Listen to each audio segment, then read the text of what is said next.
अंबर साहिबा, I mean पिछले दिनों में हमने बहुत ऐसे वाकयात देखे हैं।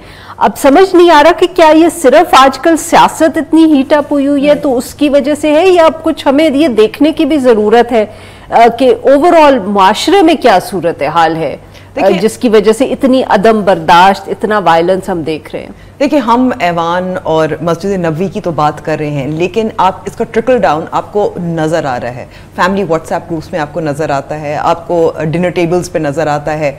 और मुझे तो यही लगता है कि जो ईद पे जो सब रिश्तेदार मिलकर इकट्ठा होंगे, तो जब सियासत पे बात होती है तो पहले तो ठीक है डिबेट होती थी, गुस्सा आता था, लेकिन अब तो लोग एक दूसरे के WhatsApp groups, family WhatsApp groups छोड़ रहे हैं। अच्छा। और लड़ाई जो होती है अब डिनर टेबल पे, और जो मुझे लग रहा है कि ईद पे भी होगी, वो अब ऐसी होगी है कि आपस में लोग डिस्कशन, एक सिविलाइज्ड डिस्कशन कर नहीं सकते।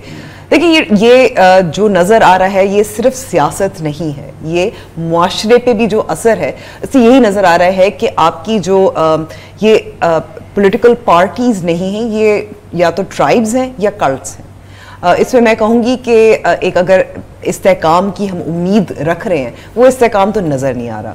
और अगर हम समझ रहे हैं कि जैसे 2013 के इंतखाबात थे, जहाँ मैं कहूँगी कि दहशत गर्दी की लहर थी और तशद्दुद और उस वक्त थे, हम ये तवक्को कर सकते हैं कि जब भी इंतखाबात होंगे, चाहे इमरान खान साहब की ख्वाहिश हो या शहबाज शरीफ साहब की ख्वाहिश पर अगले साल हो, वो पुरतशद्दुद होंगे और उसके लीड अप में भी हमें ऐसे वाक़यात नज़र आते रहेंगे। आप हमेशा पूछा जाता है बुनियादी जिम्मेदारी किसकी है? बुनियादी जिम्मेदारी ज़ाहिर सियासी जमातें हैं और उनके कायदीन की है कि आप किस हद तक इख्तलाफ को तशद्दुद में तब्दील कर रहे हैं। अगर आप उसकी मजम्मत नहीं कर रहे, मिसाल पे तो अगर जो अभी हुआ था मस्जिद नबवी वाला वाक़या था जो इंतहाई अफसोसनाक है, इसलिए नहीं कि किसी ने सियासी इख्तलाफ का इजहार किया, वो भी ऐसी मुक़द्दस जगह में, वो इसलिए अफसोसनाक था, इसलिए परेशान कुन था, जो अल्फाज इस्तेमाल किए थे, जो बाल खींचे गए थे शाहज़ेन भुट्टी साहब की, तो ये एक हद तो पार हो चुकी है। और जब बहुत अरसे से पार हो चुकी, बहुत ज़्यादा पार हो चुकी है, और कहीं आपको मजम्मत नज़र नहीं आती, क्योंकि इस वक्त जो हमने सियासत को मजहब बना दिया है, बात यही है।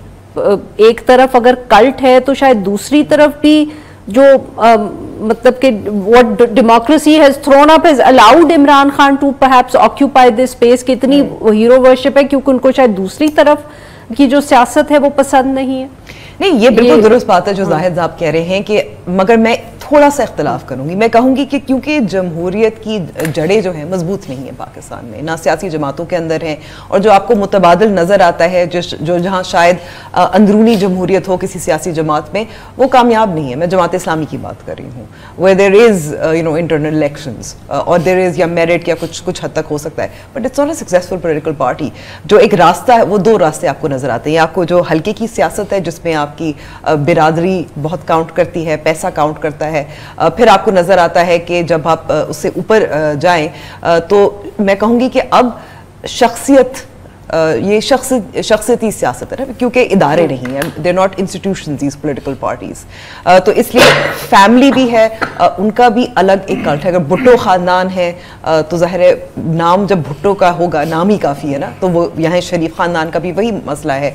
इमरान खान साहब ने जो मुतबादिल बनाने की कोशिश की थी वो नहीं कामयाब हुए 2011 तक, तो उन्होंने वो दूसरे रास्ते इख्तियार कर लिए, जो इस्टेब्लिशमेंट के साथ कुर्बत थी, जो इलेक्टेबल से जो बिरादरी की सियासत करते थे।